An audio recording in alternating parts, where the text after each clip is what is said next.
right by my eyeballs. Hello, everybody. Can you hear me? Jennifer, can you hear me? Okay. My name is Sara Tomer. Most of you here know me as Sara Tapia. I was born and raised here in Raton, New Mexico, and even though I don't live here anymore, I have my family and I have many friends that still hold my heart at home. I came across this flyer on Facebook, and I was excited because I seen all the different events, the topics that were going to be discussed, and I felt compelled to be here today to say something. And then Danielle said she was going to give me a Frito pie, so I was like, for sure. But on a serious note, we're here to talk about create awareness and talk about some of the topics that have been plaguing our little community. And most of these things usually start out with statistics and figures, but rather than spitting a bunch of numbers at you, I'm going to tell you a little story. In 2005, when I was 25 years old, we lost my grandfather. And this was the first of many deaths to come from somebody that I was close to and somebody that I really cared about. And on that October day, when we laid him to rest at Mount Calvary Cemetery, that northern lot had a handful of gravestones in it. Now you fast forward 5, 10, almost 20 years later, and the lot is completely full. Well, time goes on, people die, right?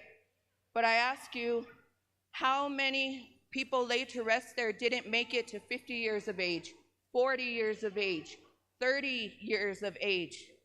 I am 43 years old, and I can tell you that I have been to 4 times as many funerals as I have been to weddings, graduations, or any other celebration of life. And it didn't matter if it was suicide, drug abuse, alcohol abuse, violence, they all had the same outcome. And that was that one of my friends were gone. Now, as I watched those numbers pile up through the years, I realized that it wasn't about a certain group of people, a certain family from a certain side of town. It was affecting everybody. And I know this because every single person here knows somebody in that struggle, has lost somebody in that struggle, or is afraid of losing someone, including themselves. And that's why this event is important, and it is important to bring those things to light, to get educated, to learn how to help, but still have healthy boundaries. And we need to learn how to fight against the odds stacked against us, because there are odds stacked against us. Number one, we are a rural town in New Mexico where funding is short, medical care is sometimes inaccessible, resources are scarce, and most of the time to get the kind of help you need to go out of town to do it. Most people don't have those kind of resources, nor do they have that kind of help. And I don't know how to fix it. I just know that it starts with a conversation. Conversations with the people that we have lost, because we are mirrors to the people we love, right? We remind them of themselves, and they see themselves in us.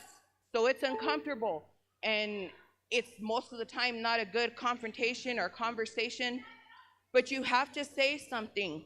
Even, hey, I noticed you weren't, you're having a rough time. I miss you. I want to laugh with you. I just want to sit and have a conversation with you. You need to say those things because we have to fight for the people that we love.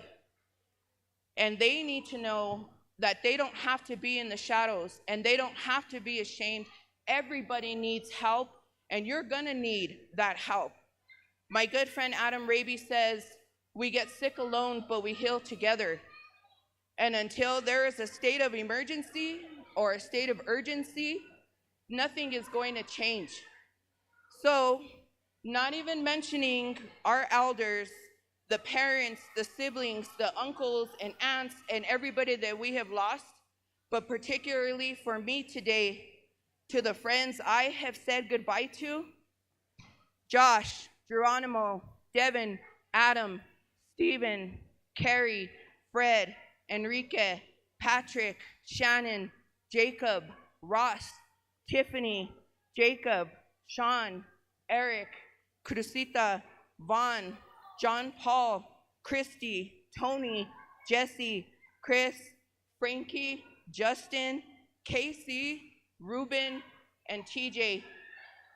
And for those that are still in the struggle, I want to share something with you that I had wrote for my sister when she was in rehab.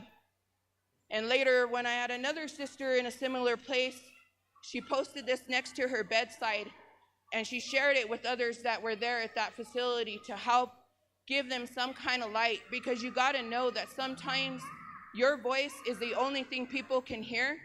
Your face is the only thing that they can see in darkness. And this is called Through the Fire. In chasing my demons to fuel my desire, I watched myself come apart from myself through the fire. And although I'm scared to death, I know I must be brave, because to this drug, I no longer want to be a slave. For this part, darling, I know I must be strong, because I don't want to live life feeling like I'm always in the wrong. Through the fire. I lost pieces of myself I'm trying so desperately hard to find. It's a rough road hitting all the potholes inside my mind. I've been lost in the dark and forgot about the time, but the end is in sight, but only through the fire. And even though I know better, I still have to learn. And for this part, I cringe because I know it's gonna burn. The storm is coming, and I am but a bird on a wire, but I will cling tightly to make it through the fire. I close my eyes and I pray to God that I rise from the ashes. I know now why Mother said never to play with matches. For this blaze began so long ago. The embers were burning, but I did not know. I let it all go and lost control, and now it has become a battle for my soul.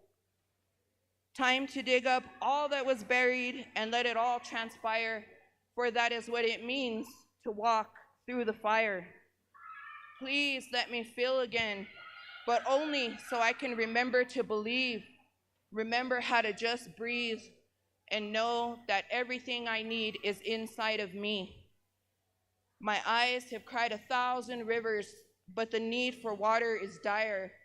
And now I know it took that pain to make it to the other side of the fire. Thank you.